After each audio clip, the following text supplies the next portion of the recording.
My dear brothers and sisters, look around the world today. From Palestine to Kashmir, from Yemen to Xinjiang, the Ummah bleeds.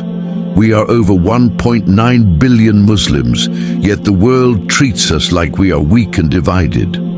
Why? Because we have abandoned the command of unity. Allah says in the Qur'an, Surah Āl Imrān, verse 103, "Hold firmly to the rope of Allah altogether and do not become divided." This is not advice, it is a divine command.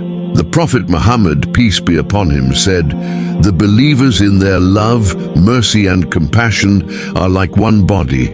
If one part suffers, the whole body feels it." Allah says in the Qur'an, Surah Āl Imrān, verse 105, "Do not be like those who divided after guidance came to them. For them is a severe punishment." Today, the Muslim Ummah is attacked on every front.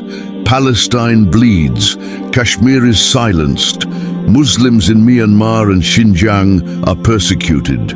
And yet, nations remain silent because the Ummah is fragmented. History shows us that when Muslims trusted outside powers instead of uniting, betrayal always followed. During World War I, the Western powers promised freedom to the Arabs if they revolted against the Ottomans.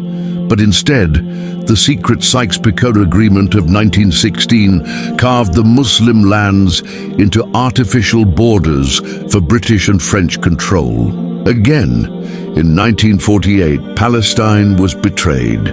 The world powers supported the creation of Israel on Muslim land, displacing hundreds of thousands of Palestinians, and they continue to defend this injustice to this very day.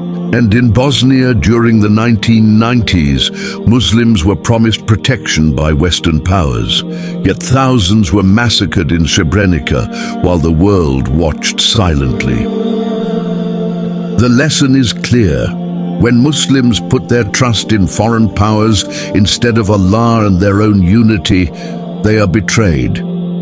Brothers and sisters, we must learn from history. Unity under Islam is our only shield. Without it, history will repeat itself. Even in our own time, betrayal continues. In Iraq, promises of liberation turned into decades of war, chaos, and the destruction of one of the oldest Muslim civilizations. In Afghanistan, after years of occupation, foreign powers left behind instability and bloodshed. And in recent years, Western nations speak of human rights, yet they support the occupation of Palestine and turn a blind eye to the massacres of Muslims in Gaza.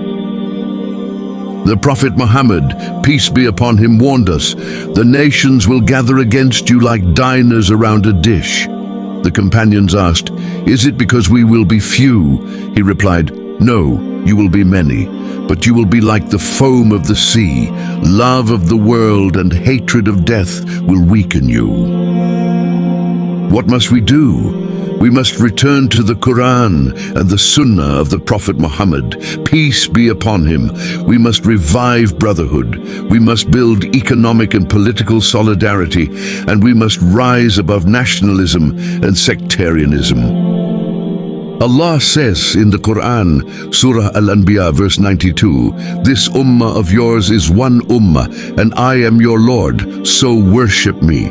The Prophet Muhammad, peace be upon him, gave glad tidings that justice will return. The Mahdi will rise, Isa ibn Maryam, peace be upon him, will descend, and oppression will be erased. Unity will return by the will of Allah.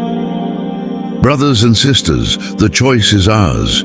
Will we stay divided and weak, or will we rise to Allah's command?